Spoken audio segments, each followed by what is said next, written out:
1991 में पकड़े जाने से पहले जेफरी डामर ने कई लड़कों की जान ली और उनकी बॉडीज़ को अलग अलग तरीक़ों से संभाल कर अपने पास रखा। अपने अपराध करने के बाद भी जेफरी कई बार पुलिस की आंखों के सामने से निकला, लेकिन वो लोग कभी उसे पकड़ नहीं पाए। तो शायद अंत तक भी उसे कोई नहीं पकड़ पाता अगर उसने एक गलती ना की होती। 1978 से लेकर 1991 के बीच जेफरी ने 17 लड़कों की जान ली, जिनकी उम्र 14 से 31 साल के बीच थी।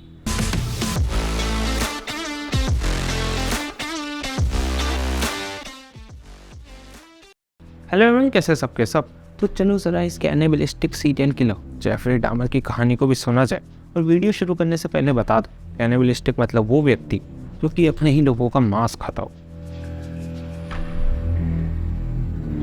21 मई 1960 को मिल्वॉकी की एक मिडिल क्लास फैमिली में जेफरी डामर का जन्म हुआ। काफ़ी छोटी उम्र से ही उसे हत्याएं, शोर ज़बरदस्ती करना जैसी चीज़ों से बेहद लगाव होने लगा।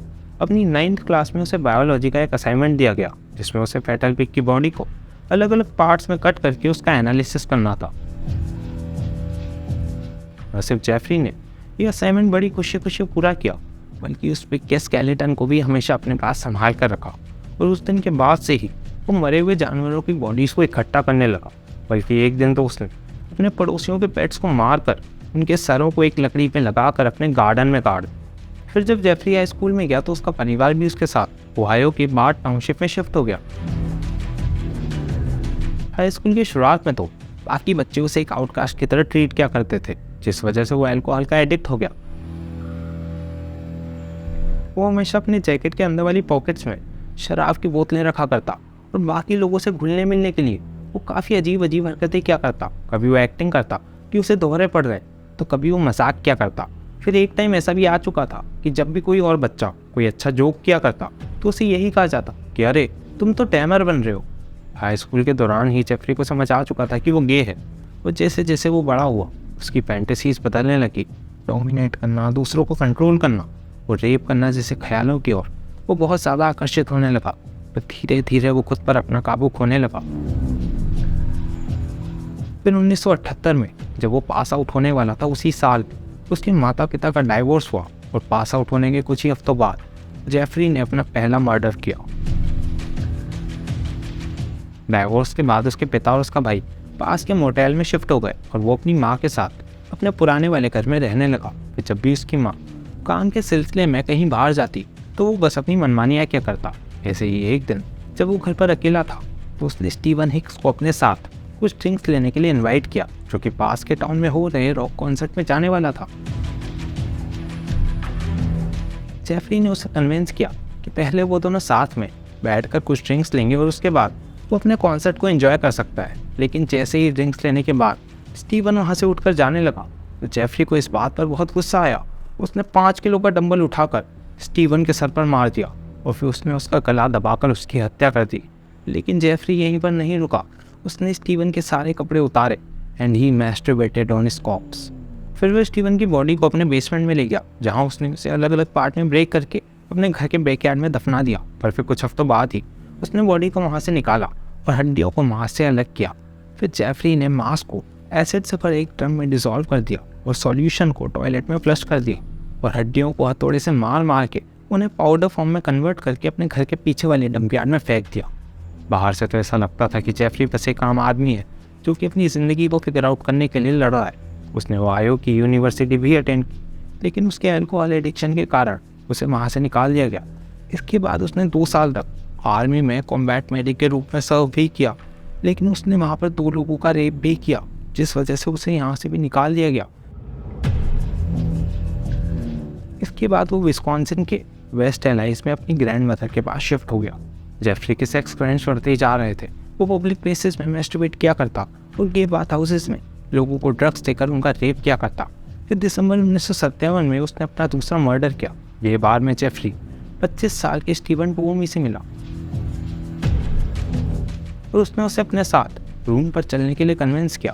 पहले तो जेफरी बस उसे ड्रग्स देकर उसका रेप करना चाहता था, पर जब वो सुबह उठा तो उसने देखा कि उसके हाथ पर कुछ चोटें थी।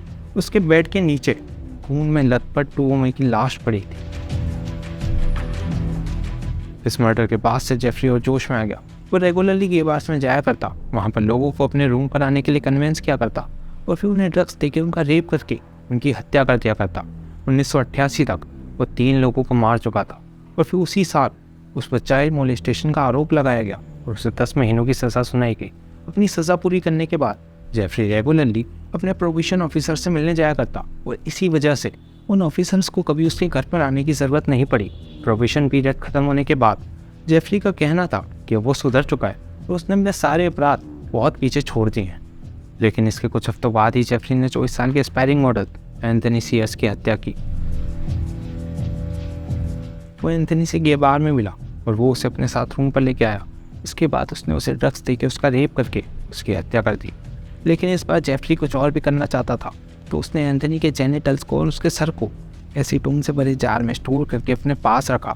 फिर कुछ महीनों बाद ही जेफरी वापस डाउनटाउन शिफ्ट हो गया, लेकिन वो उस जार को अपने साथ लेकर गया और इसी तरीके से जेफरी ने अपने विक्टिम्स के बॉडी पार्ट्स को कलेक्ट करना शुरू किया। अगले 2 सालों तक जेफरी के क्राइम्स चलते रहे। वो जवान लड़कों को उठाता और कई बार उन्हें उनके कपड़े उतारने के लिए पैसे भी दिया करता। उसके बाद उन्हें मार देता। वो उनकी हड्डियों को हथौड़े से मार मार के उनका चूरा बना के बाहर फेंक दिया करता। उनकी बॉडीज़ को एसिड में डिसॉल्व कर दिया करता और उनके सरों को और लाशों की फ़ोटोग्राफ्स को ट्रॉफीज़ की तरह अपने पास स्टोर किया करता। और तो उसने इन चीज़ों को संभालने के लिए कई एक्सपेरिमेंट्स भी किए। एक बार तो उसने अपने एक विक्टिम का सर ही उड़ा दिया जब वो उसे ओवन में सुखाने की कोशिश कर रहा था। फिर कुछ समय बाद जेफरी की कैनिबलिज्म की प्रैक्टिस भी शुरू हो गई। वो अपने विक्टिम्स के कई बॉडी पार्ट्स जैसे कि उनका दिल और उनके फेफड़ों को फ्रीज़र में स्टोर किया करता ताकि बाद में वो सबको खा सके। लेकिन कुछ टाइम बाद ही उसे इस समय भी मज़ा आना बंद हो गया, तो उसने और भी कुछ नया करना शुरू किया। वो अपने विक्टिम्स के सर में छेद किया करता और फिर उसमें एसिड भर दिया करता और इसी तरीके से उसके विक्टिम्स जिंदा तो रहते थे, लेकिन उन्हें बिल्कुल होश नहीं रहता था कि उनके आसपास क्या हो रहा है। जो नाइटमेयर्स जेफरी ने देखे थे वो उन सबको हकीकत में बदलने लगा था। वो पूरी दुनिया से इस सब को छुपाने में भी माहिर था। उसके विक्टिम्स को भी इस सब की खबर बहुत देर से होती थी। फिर 17 मई 1991 को जेफरी ने 14 साल के कोनेरेव को अपना अगला शिकार बनाया।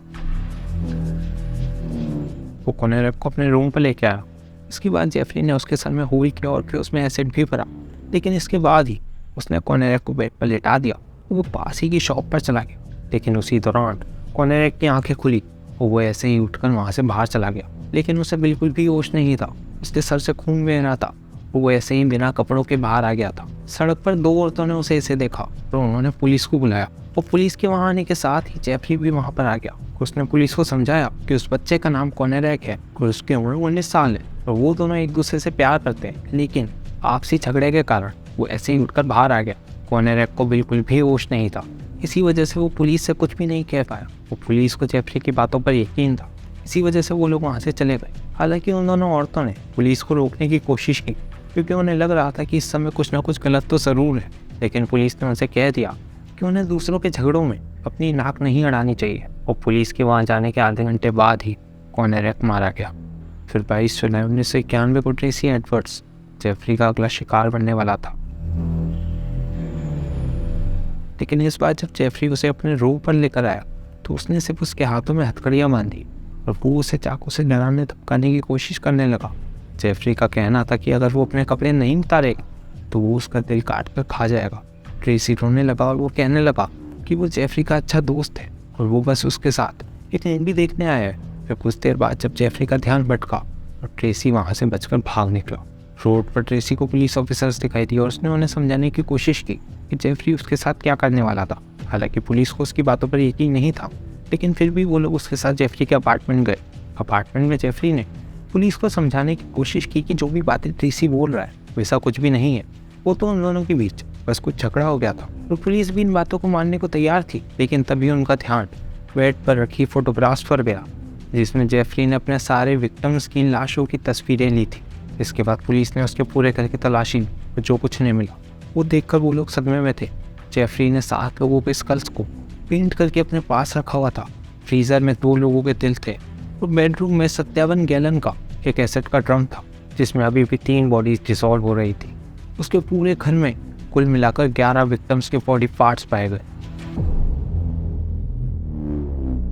जब पुलिस ने इन चीज़ों को उसके घर से बाहर निकाला तो पड़ोसियों को भी समझ आने लगा कि आखिर जेफरी के घर से वो चिल्लाने की आवाज़ें क्यों आया करती थी। पर जिस बदबू को वो लोग मरे हुए जानवर की स्मेल समझ रहे थे वो असल में इंसानों की थी। पुलिस ने उसे अरेस्ट कर लिया और उसने काफ़ी जल्दी अपने गुनाह कबूल कर लिए।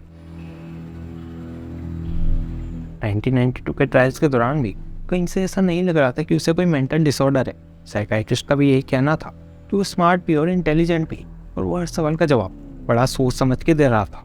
लेकिन फिर वहीं काफ़ी लोग इस बात पर यकीन नहीं करते। इवन एक दूसरे सीरियल किलर जॉन वेन गेसी का कहना है कि अगर जेफरी पागल नहीं है तो वो अपनी ज़िंदगी में ऐसे किसी व्यक्ति से नहीं मिलना चाहेगा जो कि पागल हो। उसे 15 उम्र कैद और 70 साल की सज़ा सुनाई गई और अगले 3 सालों तक उसे विस्कॉन्सिन कोलंबिया करेक्शनल इंस्टीट्यूशन में रखा गया, जहाँ मीडिया ने कई बार उसके इंटरव्यूज़ भी लिए और वो दुनिया भर में सबसे खौफनाक सीरियल किलर बन चुका था। फिर जेल में रहने के दौरान जेफरी को कई बार आत्महत्या करने के ख्याल आए, लेकिन उसने ऐसा कोई कदम नहीं उठाया। और फिर एक दिन उसी के दोस्त क्रिस्टोफर ने उसे बाथरूम में मेटल रॉड से मार मार कर इसकी जान ले ली। उसका कहना था कि जेफरी ने पलट के वार करने की कोशिश तक नहीं की, जैसे कि वो पहले ही कबूल कर चुका था कि यही उसका नसीब है। और फिर जेफरी की मॉम का भी यही कहना है कि अगर उनके बेटे के पास कोई और रास्ता होता भी तो भी वो उसे नहीं चुनता। उन्होंने बताया कि वो हमेशा उससे पूछा करती थी कि क्या वो ठीक है, पर जेफरी हमेशा यही बात बोला करता था कि अगर उसे कुछ हो भी गया तो भी उसे इस बात का कोई फ़र्क नहीं पड़ता।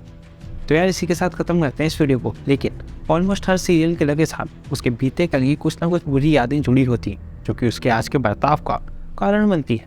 आपको क्या लगता है जेफरी की ज़िंदगी में ऐसी कौन सी यादें रही होंगी? कमेंट सेक्शन में ज़रूर बताना। और अगर ऐसी वीडियोस और देखना है तो जुड़े रहिए चैनल के साथ। Like share and subscribe. जल्दी मिलेंगे अगली वीडियो के साथ, तब तक के लिए बाय बाय, टेक